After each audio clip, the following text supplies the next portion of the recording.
Ready রে?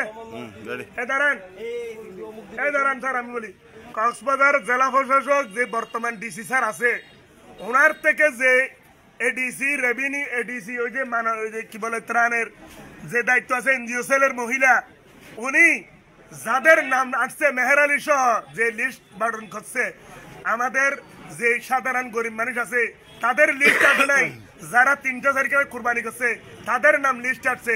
এটা আমি মাননীয় উপদেষ্টার থেকে এর সুস্থ একটা তদন্ত করে এই যে যারা আজকে মাংস নিতেছে 20 কেজি করে 30 কেজি করে, তারা আজকে সবাই কুরবানি করছে, কিন্তু কোন মানুষ আসছে এখানে কুরবানি ছাড়া সেটা আমাকে বলতে হবে।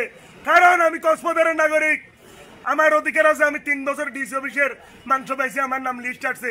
কেন এই বছর আমার নাম লিস্ট আসা হয় নাই? আমি এটার জন্য মাননীয় উপদেষ্টার কাছে যে ডক্টর ইউনূস স্যারের কাছে আমি এই জিনিসটা তদন্ত চাই সুস্থ। কারণ কক্সবাজারের মধ্যে দুর্নীতির জোয়ারে যারা দুর্নীতিবাজ আছে তাদের টেলিফোনের ক্ষমতা অনেক বেশি, সাধারণ মানুষের ক্ষমতা নাই। সেজন্য আমি বাদ বাকি কথা বড় বলবো, আমার মাথা টেনশন আর রাখি।